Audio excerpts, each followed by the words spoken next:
પ્રકારના રોગો આ તો જો વાતો કરવા બે તો મારી હાજ સુધી આ ખૂટે એવી નથી. એ તો ગોપાલ બારોટ જોકે પૂરું કરતા છે રોજના રોજ હાજે.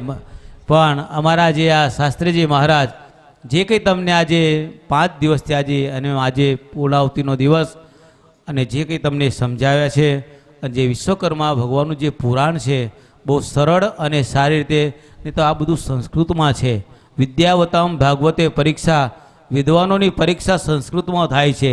અને આ તમને સરળ ભાષામાં આજે ગળાવી એ આજે બહુ કઠિન હોય છે. તે છતાંય આજે 3-6 કલાક બેસી ધાર્યા.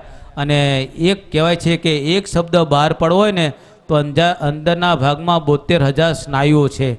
72,000 સ્નાયુઓ જ્યારે અંદર જમ્પિંગ લે છે ને ત્યારે એક શબ્દનું ઉચ્ચારણ થઈને બહાર આવતું હોય છે. તો આજે 6 કલાક સુધી તમારી સામે 6 કલાક છે ને, સવારના 3 અને સાંજના 3, 6 કલાક સુધી બેહી રહે એક ધાર્યા. અને એ વિષય ઉપર ધ્યાન આપીને તમારા સામે બોલવાનું અને વિષયનું ધ્યાન આપતા જાય. અને ત્યાર સાથે તેની સાથોસાથ પોતે પોતાનો ખ્યાલ પણ બોલવામાં રાખવો પડતો હોય. ન રાજકારણમાં જવાય, ન સાધુઓનું ખંડન કરાય. અને તમને એક ધારા પકડી રાખવા પડે છે. જે તમે ઘરે હકના 2 કલાકે 5 મિનિટ ન બેસી શકતા હોય એ તમને 6 કલાક બેસાડી રાખે છે. કેટલી બધી તપસ્યા! તમારી તપસ્યા કરતાં અમારી વક્તાઓની તપસ્યા બહુ જબરજસ્ત હોય છે. તમને તો બધી કેટલી બધી છૂટ છે. આ કે આજે ન સાંભળતા ત્યારે આમ ટેકન લઈને હોય પણ કોઈના આમ ડોલો ખાઈ જતા. કોઈ તમને બોલે ખરા પાડોશી વાળાએ ગલે કે ભલે કે છે ટેકન લઈને હોઈ જાય. ન અનુકૂળતા આવી તો ઊભા થઈને હાલતાય થઈ જાય. અને પગે ખાલી ચડી હોય તો લાંબો પગ આમ પૃથ્વી ઉપર આમ જાઓ ઠપકારે રાખે તો કે ખાલી ઉતરી જાય. હવે અમારા અમને ખાલી ચડી તો ક્યાં પગ ઠપકારે, આગળ આવે તો પોથી આગળ આવે. એટલે એમને કેટલી મુશ્કેલી પડતી હોય.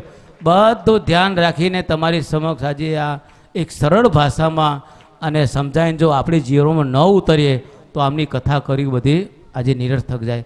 કંઈક જીવનની અંદર લેતા જજો. કારણ કે મનુષ્ય ધારે કામ કરી શકે છે, 100 વર્ષ જીવી શકે છે, પણ વ્યસનોથી સંસારમાં તમે દૂર રહેજો. બીડી છે, ચૂટકી, મસાલા, પાન જે કંઈ આપણે કંઈ ખાતા હોય તો દ્વારકાધીશ ભગવાનના ચરણોમાં અને વિશ્વકર્મા દાદાના ચરણોમાં તમે મૂકી દેજો. તો જ આ કથા લેખે છે. અને જે તમારે જે 5 દિવસ સુધી આજે કિંમતી સમય બગાડીને અહીં તમે દ્વારકાધીશ ભગવાનના આજે ગોદમાં બેઠા છો તો આજે લેખે લાગશે. વધુ સમય ન લેતા મને નરસિંહ ભગતનો ફોન આવ્યો અને જયંતિભાઈ શાસ્ત્રીજી પણ ત્યાં આવ્યા હતા સાયલા. પણ એની સાથોસાથ બધું કામ કરવાનું હતું, તાત્કાલિક બધું છાપકામ કરવાનું હતું. પણ બધી જે કંઈ આજે પોતાની બુદ્ધિ, પોતાનું જ્ઞાન એ બધું જ આની અંદર સમેટીને એને સુંદર મજાનું લખાણ કરીને તમારી સામે પ્રસ્તુત એવો સુંદર મજાનું વિશ્વકર્મા પુરાણ જે આજે સરળ ભાષામાં રાખે. રોજ વાંચો. બહુ સંપ્રદાયમાં પડવું નહીં. સંપ્રદાયનો કોઈ પાર નથી. તમારા દરેકના ઇષ્ટદેવ વિશ્વકર્મા ભગવાન છે. તમે રામને પછી માનજો, કૃષ્ણને પછી માનજો, પણ જ્યાં સુધી તમારા વડવાઓને યાદ નહીં કરો તો તમારા રામ પણ તમારી ભક્તિ નહીં સ્વીકારે, તમારી કૃષ્ણ પણ ભક્તિ નહીં સ્વીકારે. કારણ કે મૂળ આપણે પોતાના દાદાને જો ભૂલી જતા હોય તો બીજાની પછી વાત ક્યાં હોય છે.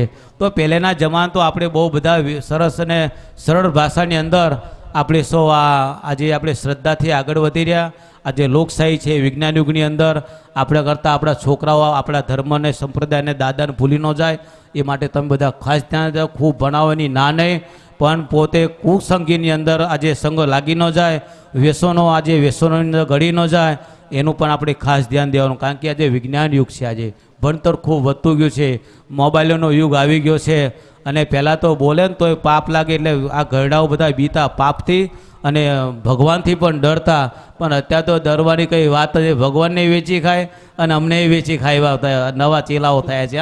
પણ કહેવાનો ભાવાર્થ પહેલાંના યુગ કરતો અત્યારનો યુગ બહુ સારો છે, જેથી કરીને આપણે સૌ આગળ વધી રહ્યા છે. એક દિવસ એક દાદા, તમે વિચાર કરો, પહેલાં